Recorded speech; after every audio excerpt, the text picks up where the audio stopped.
วันนี้ยายจันสิออกมาเว้าอีกเด้อพี่น้อง ยายจันสิออกมาเว้าอีก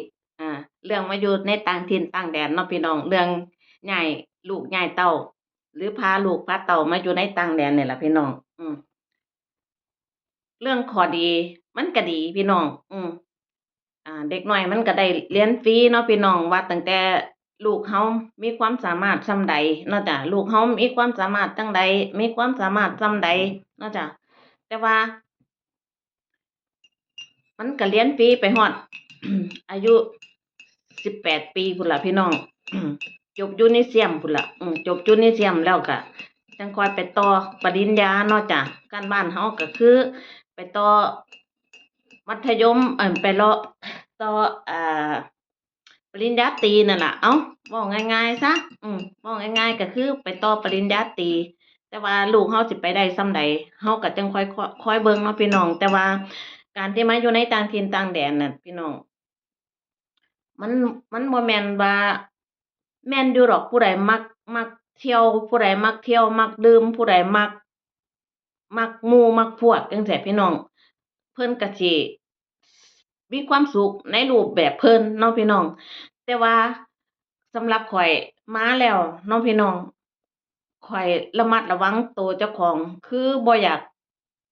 บ่อยากมีหมู่อ่า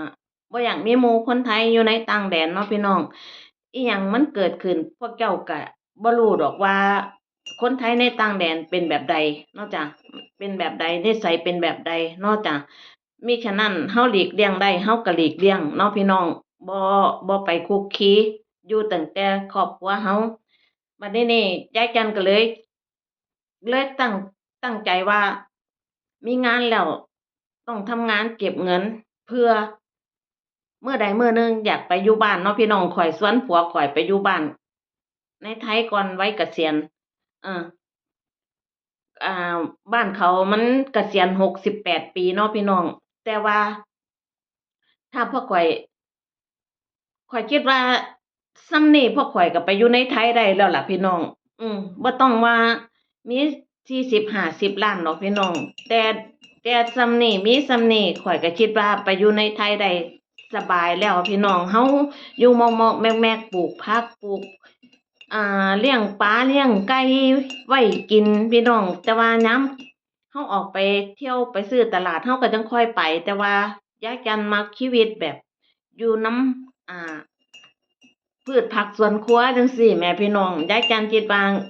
เงินยายจันตอนนี้มันก็พอเพียงอยู่เนาะพี่น้องพอเพียงที่สิไปอยู่บ้านอยู่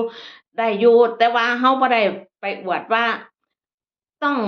เป็นระดับเป็นเจ้าของแบรนด์หรือแบบยูทูบยูทูบเป็น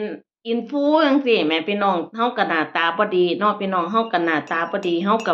บ่ได้หวังถึงขนาดนั้นดอกแต่ว่าเฮาก็เฮ็ดแบบนี้ล่ะไปได้บ่ได้ก็เอาพี่น้องได้นิดๆน้อยๆได้เดือนละ4-5เหรียญก็เฮ็ดไปเนาะพี่น้องแต่ว่าบางเที่ยเฮ็ดงานอยู่ในต่างแดนมันก็เมื่อยทั้งใจเนาะจ้ะเหนื่อยทั้งใจและกายเนาะพี่น้องแต่ว่าข้อยบ่รู้ว่าคนอื่นเป็นแบบใดแต่ว่าข้อยบอกเลยว่าอยู่ไสเฮ็ดงานคือกันเนาะจ้ะบ่ได้ว่าข้อยบ่ได้มานั่งอยู่นอนกินเนาะจ้ะข้อยบ่ได้มานั่งอยู่นอนกินแต่ว่าคันว่าปู่ย่าจ่ายเงินค่าบ้านให้เนี่ยคันว่าสิไปอยู่นำปู่ย่าเนาะจ้ะให้ปู่ย่าจ่ายเงินค่าบ้านให้น่ะมันก็ไปได้อยู่พี่น้องแต่เราต้องทำเรื่องเป็นผู้ดูแลเพิ่นนะเป็นผู้ดูแลเพิ่นเราต้องทำเรื่องแม่นผัวข้อยพาไปอยู่บ้านปู่บ้านย่าโดยที่บ่ได้เสียค่าใช้จ่ายนี่ก็ได้พี่น้องแต่เขาบ่ไปเขาบ่ไปอยู่นำพ่อนำแม่เขาบอกว่าบ่เป็นอิสระเขาเลยบ่ไปเนาะจ้ะอยู่กับผู้เฒ่าอยู่กับพ่อกับแม่แล้วมีแต่พ่อแม่เป็นคนเสียค่าใช้จ่ายเด้อพี่น้องเราบ่ได้เสียค่าใช้จ่ายอิหยังเนาะจ้ะเราบ่ได้เสียค่าใช้จ่ายอิหยังอันนี้คนอื่นข้อยบ่รู้แต่ว่าข้อยเว้ากับผัวข้อยแล้ว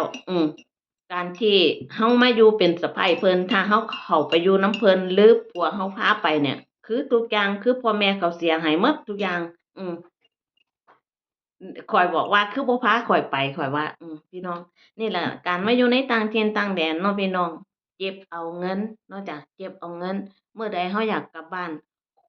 ข้อยบ่ทนเด้พี่น้องข้อยบ่ทนเด้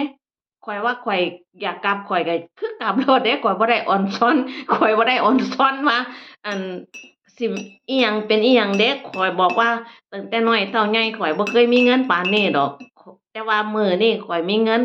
เกินคาดแล้วข้อยคิดว่าข้อยไปอยู่ม่อกๆแมกๆก็พอเนาะพี่น้องอิหยังมันสิสุขส่ำบ้านเฮาแม่นบ่จ้า